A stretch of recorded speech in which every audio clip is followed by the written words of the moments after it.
Celtics Beat is brought to you by Prize Picks and the Game Time app. Hey, everybody. Happy almost weekend to you, or maybe you're right in the midst of the weekend, depending on when you're listening. It is, after all, a podcast, but we are coming at you on a Friday afternoon, right in the thick of all things Olympic group play. The men's basketball squad, the U.S. team, one more game before they get into quarterfinal play as we sit here right now. This is not going to be an Olympic deep dive per se, because obviously, if you're not listening to the show for another 4 or 5 days, I mean, things are, you're going to know matchups and things like that by then. So heck, I mean, the U.S. could already be on to the semifinals, in the semifinals. I don't know. So we're not going to mess around with all of that. This is not a daily show. It's a big picture show. Pleased to be here with you, Adam Kaufman, Evan Valenti, and Keith Smith from Spot Track. Of course, pretty popular podcast in his own right, the Front Row program that you guys have, the Front Row Show. It's great to have you back here with us, Keith. Been a bit. I appreciate it. Yeah, front office show is our show. Yeah, it's all good. I was getting, I didn't want to pull it up as I was saying it. And in my head, I'm going, I know front is in there. You're in the neighborhood. That's all that matters, man. It's close enough. I'm a dick. The front office show. Thank you. You know what? It has a bigger audience than this show has, for good reason anyway. So go and check that one out on YouTube and subscribe and all of that. Keith, it has been a bit. Good to have you back here with us, obviously. Just again, in a big picture sense, how have you enjoyed the start to Olympic play? Yeah, it's been fun. It's it's just nice to have high level basketball in the middle of the summertime. I enjoy summer league, but as much as I enjoy it, it's not exactly good basketball. And coming off of a very invested finals run as Celtics guys, it felt like, man, now summer league is like, oh gosh, this is bad. But it's still, I enjoy it. But yeah, the Olympics, high level international hoops is great. It's always fun to see the guys going out there competing and trying to do something for the country. I always enjoy the Olympics. We're about a month removed at this point in time from the Celtics and Derrick White. And of course, everyone remembers the, famous picture that was going around on social media after he signed the deal, the hat, the Celtics or the Balls hat the White was wearing, and just, further, just fans falling in love with this man on a daily basis. But it's not just Celtics fans at this point in time. We were talking about this just before we came on the air. It's, fans across the world, quite frankly, who just love the NBA and just love Team USA.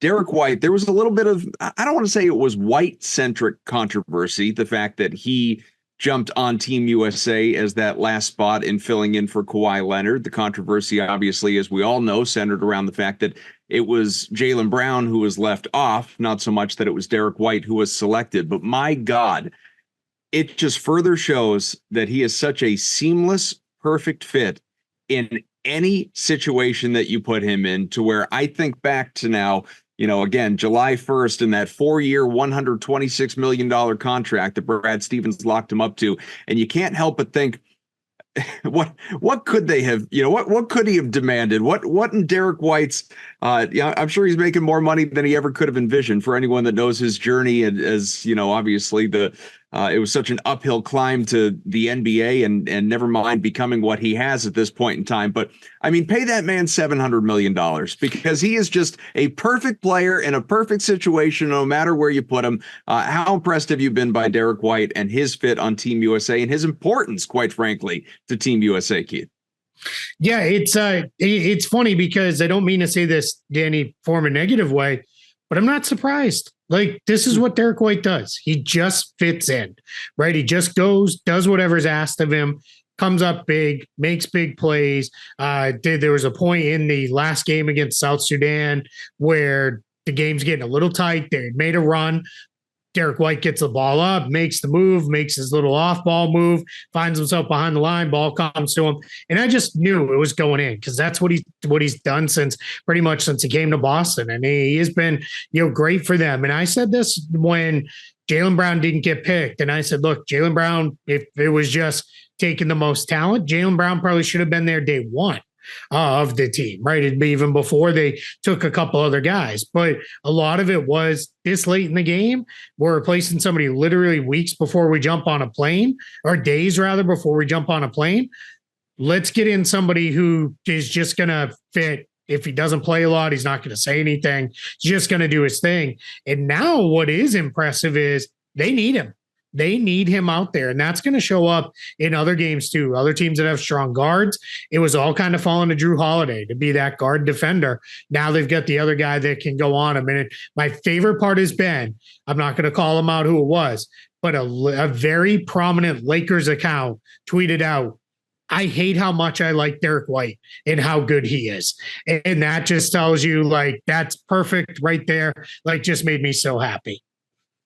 Yeah, the world's falling in love with Derrick White, and we're all witness to it. It's fun because, not too long ago, a couple of years ago, everybody was giving the Celtics a lot of flack for trading so many assets to get Derrick White. And now he's just an invaluable part of not only a world champion NBA team, but hopefully a Olympic gold medal team here with Team USA.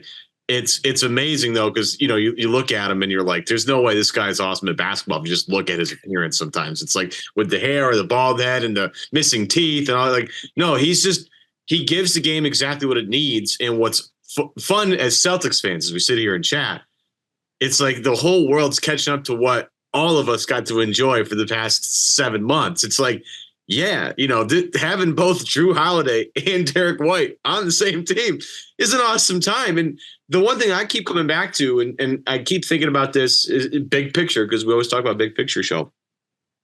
Everybody's seen it on the grand world stage now, but I've often thought about this, and you go back and forth with every roster in the NBA, but when you look at those two guys specifically, I don't know if you think differently here, Keith, but I tend to think that this might be the most complete backcourt in the entire league with these two guys. I mean, you had Jaylen Brown, and he's sort of a guard wing hybrid, but if you just talk about guards specifically, and yeah, there are good ones in Oklahoma City. I'm not going to discount that. Obviously, Kyrie and Luka are awesome, but they just lost these two guys the NBA Finals, right?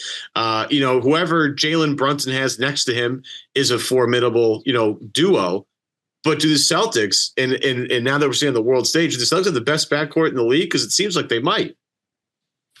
Yeah, it's certainly right up there. I think whenever we do those rankings, priority goes to the best offensive players, right? So I think if you just asked an average fan, they're going to tell you that Luka and Kyrie are ahead of White and Holiday, just because they're going to look at it and say, well, those two guys are awesome. And it's not that they aren't. They are awesome, but they're awesome on one end of the floor.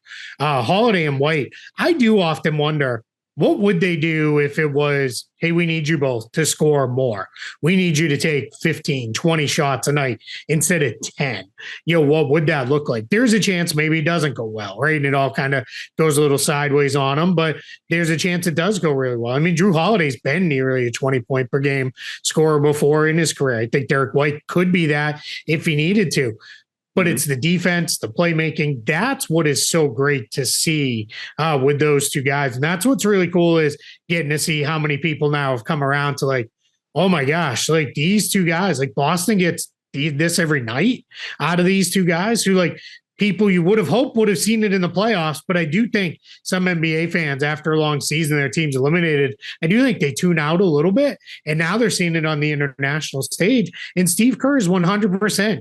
Anytime it's like, I need to get a stop, he's going to them, the two of them together in the backcourt, because he knows they're going to come up with that stop for him. The other underappreciated thing with Derrick White that everybody's seeing now and loving, the shot blocking. Like, people are like, how does he do this? He's 6'3". In every game, he's coming up with one or two blocks, and they're legit blocks at the rim. So yeah, I mean, this is a love fest for those two guys, and well earned by both of them. I loved the D-Wade. D-Wade had a comment. Sorry to cut you off, Adam. D-Wade had a comment of like, I don't know how Derrick White blocks so many shots when he has a vertical of like 20. And then people pointed out that Derrick White has a higher vert than D-Wade had.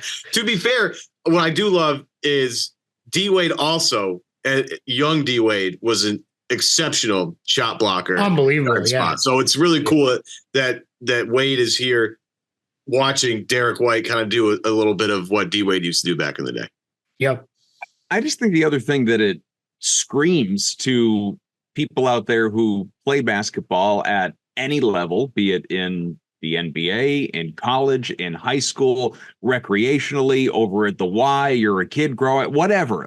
The lesson here is that we get so caught up, on this show, other shows, any show. I mean, certainly, your mainstream ESPNs and Fox Sports and all of that. We debate the merits of superstars and we rank them and we, who's the GOAT and what's it take for this guy to become the GOAT? How do you get in the GOAT conversation? It just, all of these types of situations where you see Olympic play, or even quite frankly, just watching the Celtics as closely as the three of us, and I presume many of our viewers and listeners do, it screams the importance of team and what individuals can do to, as we used to always say with Marcus Smart, but we say it with these guys as well, impact winning. Jason Tatum and Tyrese Halliburton didn't play in that first game for Team USA. Obviously, Steve Kerr mixed it up. In the next game, Halliburton came off the bench. Tatum started, still didn't play as many minutes as the other starters, but he did start.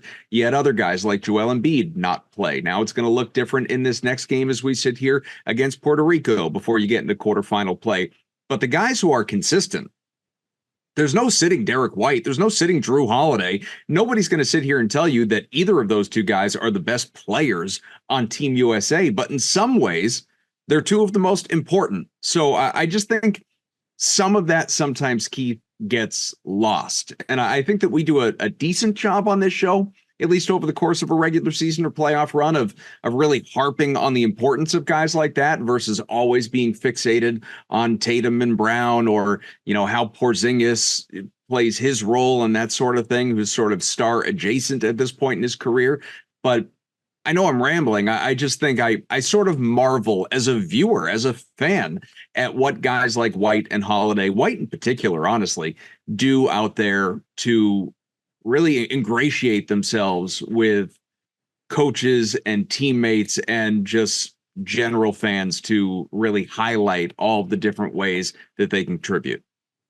Yeah, I think what we have seen with the Celtics since he took over the front office, Brad Stevens, in a good way, is building the team still from a coach's perspective. Mm-hmm. I think when we've seen it kind of fall apart is when it's the people who are doing both. They have to be the coach and build the team like that, because you're always trying to build the team so you don't get yourself fired as the coach. Stevens is looking at it from the couple things I think he has really prioritized is, and he said it in his day one kind of press conference, or it might have been like the Ime Udoka press conference, but it was early on where he said, we're going to build a team that maximizes everything for Tatum and Brown. And we want guys who lift them, guys who support them, guys who are going to understand their place here. And I think for him, that's meant I want guys who I know what they are. So Al Horford, I'm going to go get him. I know Derrick White is pretty good. I know Drew Holiday is pretty good. I'm going to get those guys. I'm going to extend everybody that I can, because then I give myself just surety. I know what I'm doing. I've got guys locked in here, and he's done such a good job with building that up. And then that now translates over to the Olympic team, where Holiday is not, I'm not going to say ingrained as a starter, but pretty close there to being, a starter, because I think Steve Kerr, Eric Spoelstra, Ty Lue, that crew of coaches knows, hey, we just plug him in. If we need him to shoot, he's going to shoot. If we need him to defend, of course, he's going to do that. He'll move the ball. And then Derrick White was supposed to be like the 12th man. And I think they got about a day and a half into him being with the team. And they're like, now he needs to play. Nothing against Tyrese Halliburton, nothing against Jason Tatum, but Tatum's skills especially are duplicative. You have a bunch of guys who do the same things he does already. Then Halliburton's best skill is he's an incredible on-ball playmaker. We don't need that as much, because the other guys are going to have the ball a lot more. With Derrick White, it is, hey, get us into our offense. And then he's just kind of always moving, floating around, doing his thing. Holiday does it in slightly different ways, but similar type play. Those two guys are unbelievable. And that's why, when I look at the Celtics as a team, and then I look at the cap sheet, it's yeah, it's filled up with a lot of money for long term here, but we're in a spot where Like everything just fits. Maybe 2-3 years from now, somebody's aged out. Maybe somebody's not so happy with the role anymore or whatever it is. But as we stand today, they're in a great place, and there's no reason to, think otherwise. And I keep, everybody's so worried about, they're so expensive. They're so expensive. Who cares? It's not your money. Like, what difference does it make? like I'm happy that they're this expensive, because this is what we've been asking for years, is build a real title team and then pay to keep it. And that's what they've done. Quick break from today's show to tell you today's show is brought to you by Game Time. I remember first time I went to a Sox game when I was a kid. The Milwaukee Brewers were in town. And literally my only memory of that is Mo Vaughn, my favorite player at the time, hit a home run. It was with my grandparents. It was like the only time he went to Fenway Park. It was a really special memory for me. Great memories of your own today with the help of Game Time. Game Time is an authorized ticket marketplace of Major League Baseball, which makes getting tickets faster and easier. And the prices on Game Time, the app, that go down and the closer it gets to first pitch. And like my parents do this all the time. They like to go wait till the first pitch is gone and then go to like whatever ticket box office and just see what they have left and just snack up great deals. Do that with Game Time, with last minute deals, all in prices and views from your seat, lowest price guaranteed. Game Time takes the guesswork out of buying MLB tickets. And literally, folks, Sox, red hot. They have had a fun season so far. They're in this great ride of a 2024 with no expectations, kind of hanging on the wild card. We love that. Use Game Time to get to Fenway or whatever stadium you want to go to throughout the rest of the summer. Again, you can save up to 60% off buying last minute for sports, concerts, comedy, theater, you name it, they got it. And you can save even more with exclusive in-app deals on select seats ahead of the game or event. So make sure you take the time and take the guesswork out of buying MLB tickets with Game Time. Download the Game Time app, create an account, and use the code CLNS for $20 off your first purchase. Terms apply. Again, create an account, redeem code CLNS for $20 off. Download Game Time today. Last minute tickets, lowest prices guaranteed. To keep going with that for a second, we can sort of get back to some of the money and future implications if we even feel like it, because that's a conversation that we've got plenty of time to have. As it pertains to guys like White and Holiday, and more so White, because Holiday obviously came to Boston already a champion elsewhere. And like you said, a guy who had scored around 20 points per game at various stops, a perennial starter in most places, all of that. White, I think they have unlocked him even more so than obviously what he was on the verge of becoming there in San Antonio. I mean, I think people forget, one, some people didn't like the trade at the time. You got him for nothing. You got him for what, Josh Richardson and a draft pick maybe, and he's become this guy that makes $130 million over the life of a new 4-year contract. So often I don't think Evan and I really ever do this, but you hear it on sports talk radio all the time. Like, it's, people love to do like the blame pie thing when things go to hell. Not often enough, Keith, is there, and Evan, the credit pie, for lack of a better way of calling it. You look at that Celtics front office, and obviously at the top of it in name and in role and in say and all of that is Brad Stevens, but Mike Zarin, really kind of a 1A, 1B situation. You have Austin Ainge, you have others who we very rarely talk about that play an important role within that space. How do we sort of divvy up who gets credit for, like you said, building this team in a coach's vision of Brad's, in going out and seeing what Derrick White could become and his fit with this team to acquire him, in deciding, hey, we need to pounce. And it may seem like a no-brainer to some people, but not everyone did it. Not everyone tried to do it, going out and saying, we need to go out and get Drew Holiday and fit him into this mix. Or even to that end, Kristaps Porzingis, where you're, again, from the front office podcast, as someone who looks so deeply at the inner workings of front offices, how do you divvy all of that up when you look at Boston?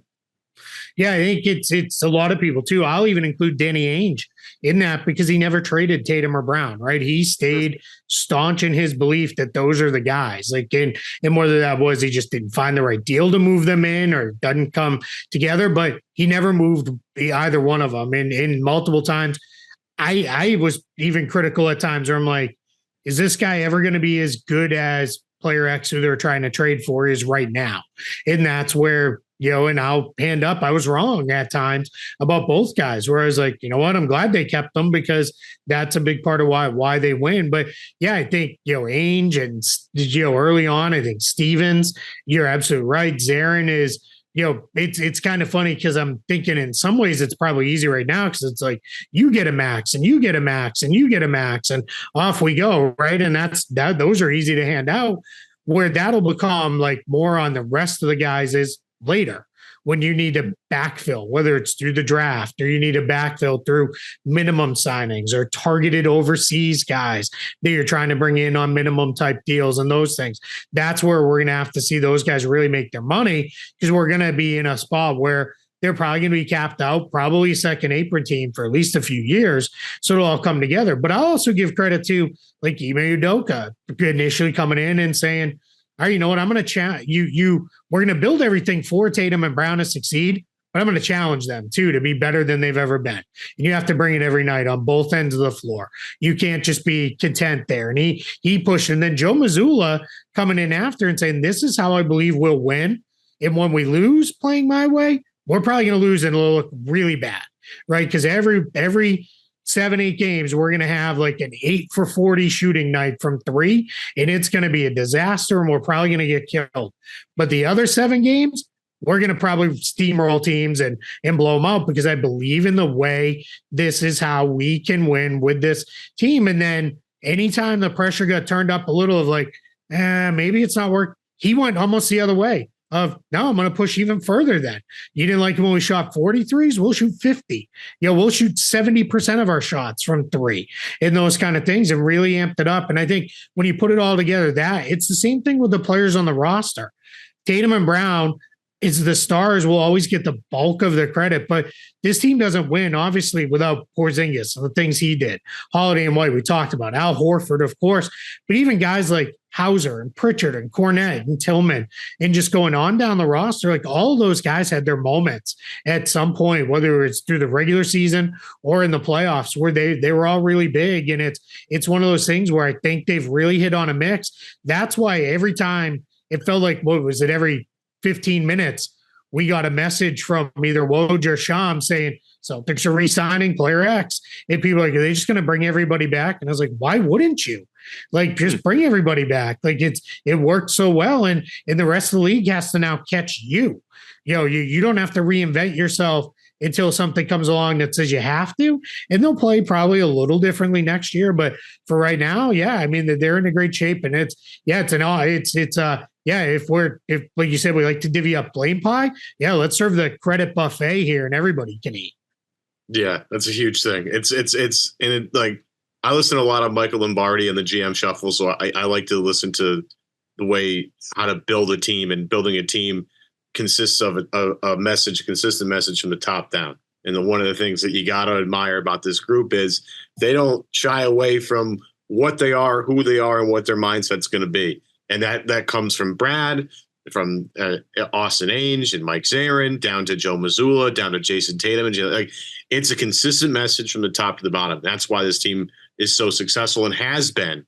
I mean, the proof's in the pudding. They've been one of the most successful teams. Again, now they've won the title, you can now add them to the list of champions. Like, they've been more successful than basically every other team the past 8 years outside of like Golden State. Okay, so the proof's in the pudding. What I love about the way that they set this up is, like, eventually, and we talked about this with Mannix last week a little bit, Kaufman, about how like the Wick and Steve and everybody involved with the ownership part of things always told Brad, like, hey, we'll allow you to trade for whoever you want to, as long as they bring us close to a title. If they do, we'll pay them. If not, then things get weird and they get tough.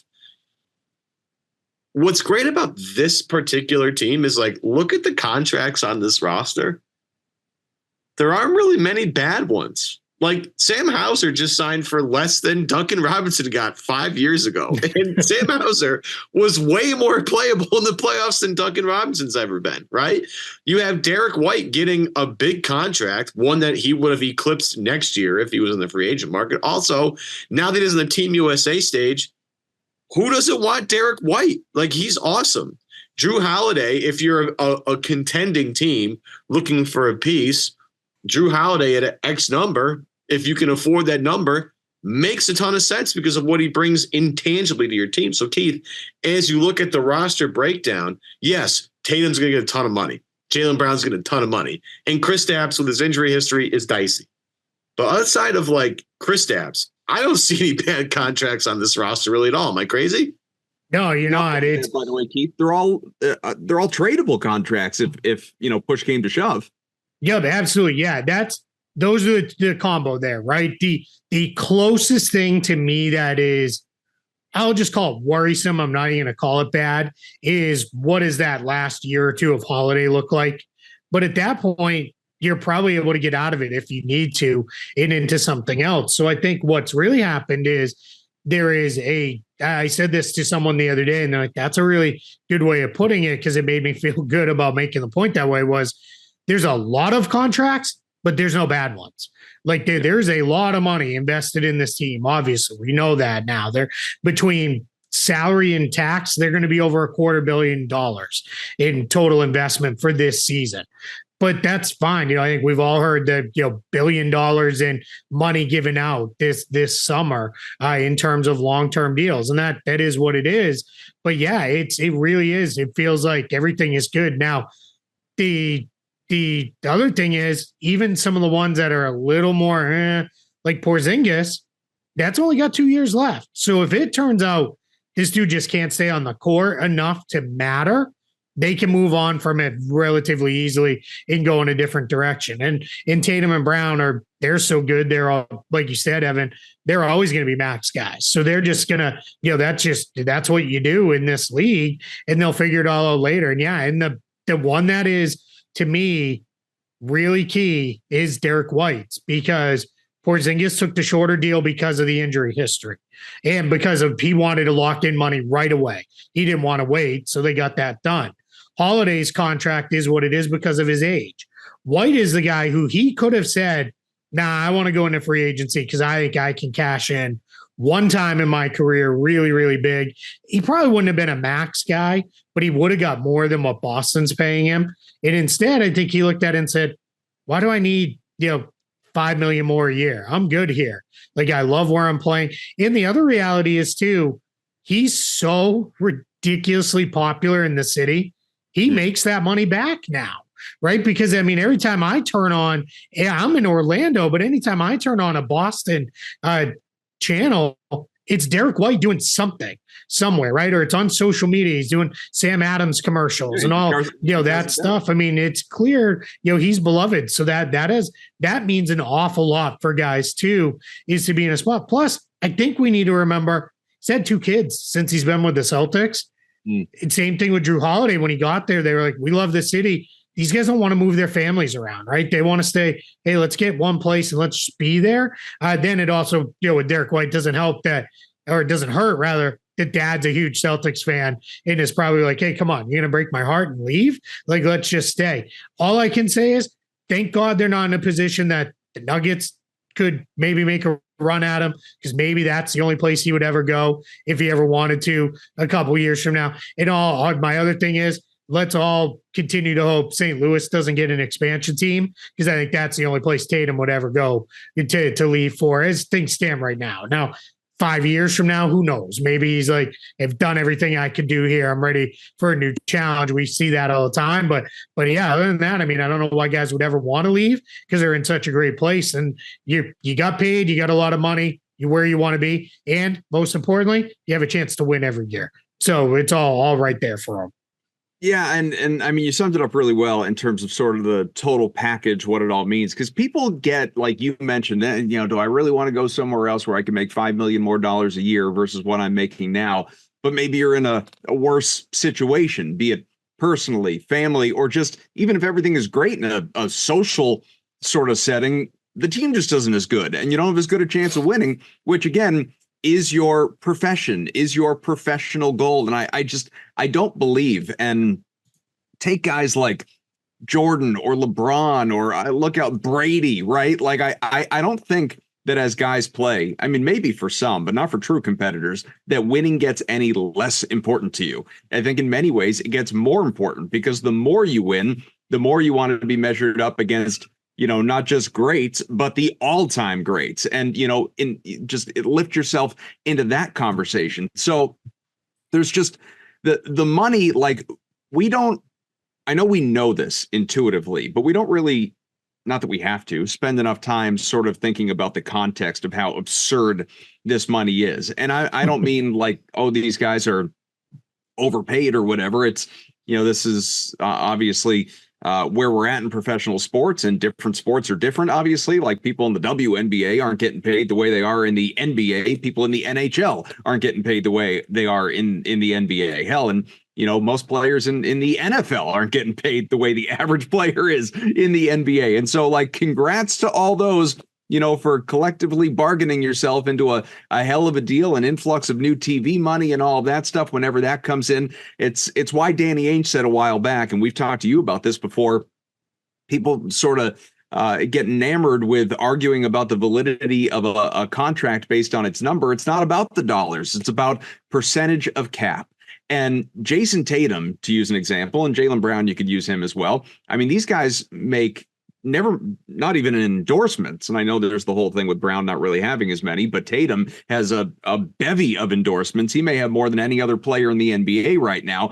And just salary makes triple the money that Derrick White does, year over year. And so Derrick White is still seeing it in his 4 years, $130 million, considerably more money than the three of us will see in our lifetimes combined. Derrick White is doing just fine, obviously, economically. So to that point, why go? Why look for something different? What I wonder here, Keith, and I've never really thought about this until just now. Otherwise, I, might have done some digging around to see if I could support it with some numbers. But I'm wondering, like, people like to talk about tax penalties and, what is, you sign Sam Hauser now, what does Hauser's deal actually cost you because of what it costs you in relation to tax penalties and yada, yada, yada. Like you said, the Celtics are invested $250 million into this year's team.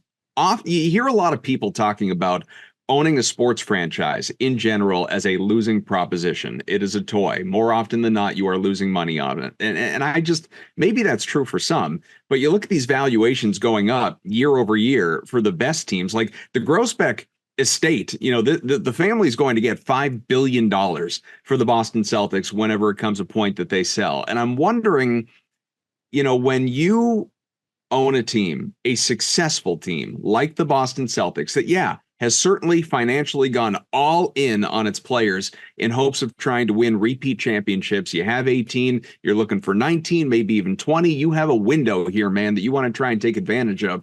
What are you actually costing yourself on the players and on championship rings and all these other expenses, obviously, versus what you're bringing in merchandise, in sales, in, the tickets, and everything that comes along with owning a successful team that people want to represent. Hell, the Boston Red Sox, have stunk largely for a number of years, and yet a Red Sox cap or a Red Sox t-shirt or sweatshirt is still, one of the top 5 most popular across sports, probably, definitely baseball, that you're going to see across the world, definitely across the United States. So where's that threshold drawn to where, teams actually are losing money?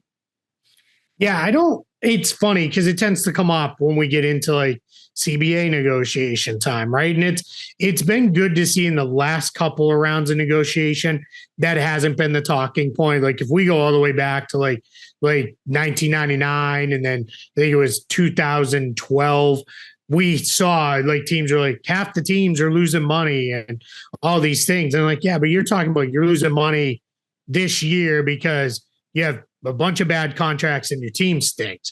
But 2 years ago, when you didn't have bad contracts and you're good, you weren't losing money. And my thing is always the people who own these teams I'm not going to necessarily say they're all super duper smart people, but they have smart people working for them, not necessarily with the teams always, but just in general. And if it was, hey, wait a minute, you're blowing your family's fortune here through your sports team, they'd probably sell them. And I think what we're seeing is too, the NBA, it's an open secret, not even a secret anymore now. They're going to expand. They're now talking about it, very openly, that's probably next item on the list. But one of the things that's been interesting about the process is 2 teams. Is it going to be 4 teams? Like, where are they going? So we're already hearing baseball is talking about adding teams. Hockey's talking about adding teams. What the NBA doesn't want to do is they don't want to be second, third, or God forbid, last to a market like they're going to be in Seattle and potentially in Las Vegas, pending whenever the A's like fully relocate there. So what they want to do is they want to be in a position where, hey, let's get us back. Let's be the team. Because the reality is what happens in a lot of these cases is, me living here, I can't buy season tickets to 4 different teams, right? Like, that's not going to happen, especially if it's hockey and basketball and that's going on at the same time of year. So that may be, all right, I can only get one. Well, if you're first there, great. Now we got your money and you're invested in the NBA team. And if anybody else falls behind, well, we'll figure that out later. But I think what's my bigger point there is they don't have any shortage of people lining up to say, I want a team. Like, I want to buy a team, whether it's an existing team or I want an expansion team. We know Las Vegas already has, I think we're up to 3 or 4 ownership groups already basically saying we're going to own the Vegas team. Well, it's only going to be one of them. And Seattle's got money coming in. And there's like Adam Silver's rattled off about 5 or 6 or 7 other cities where he's like, we have interest there. And we already know it's going to be like $5 billion per expansion team. So to your point where, like, Grousbeck's, the family are going to sell the team. Well, they're going to get a bunch of money, but that new owner coming in, yeah, they're going to pay a bunch of money for the team. The team's going to be expensive salary-wise, but they're going to get a check from whoever buys in as an expansion team, probably 2 of them, maybe more. You're going to get that. The TV money starts going to you instead. That's now higher than anybody ever thought it would have been on this new contract. So I think everybody's doing pretty good. Yeah, if we really went through profit and loss, there's probably a handful of teams that come in, in the red each year where it is, all right, we lost a little bit of money.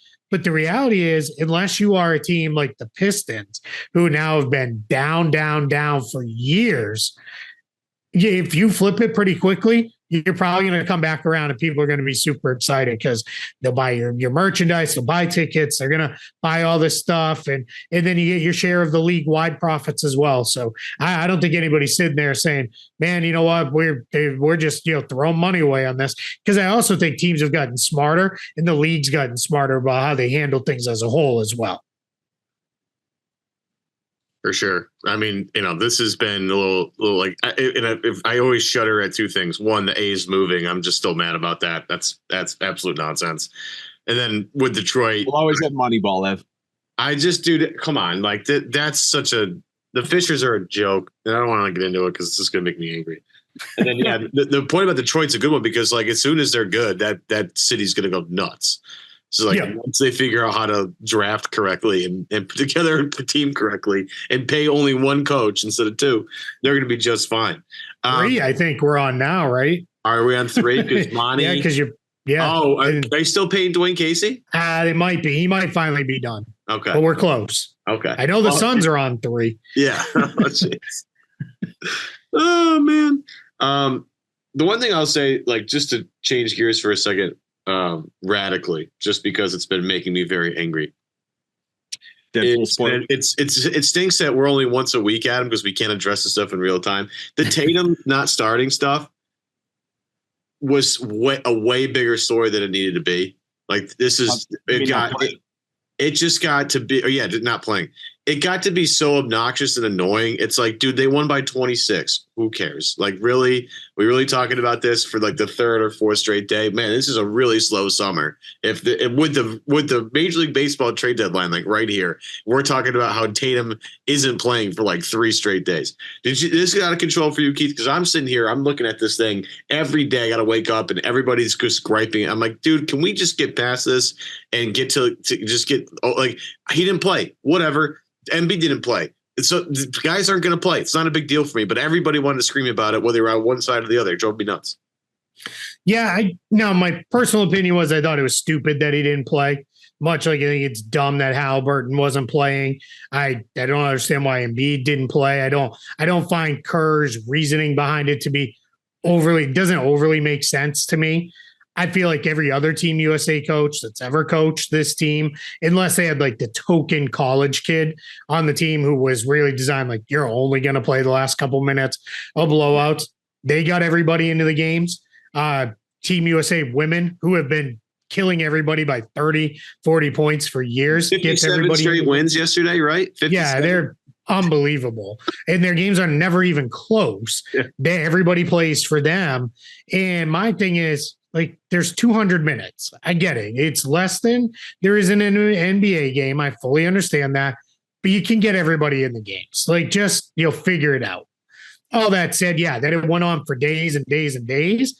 That part was, to me, yeah, there's not much going on. And I was with you. Like, I had the same thing. I put on a show and I was like, all right, maybe they're talking about a couple of these baseball trades.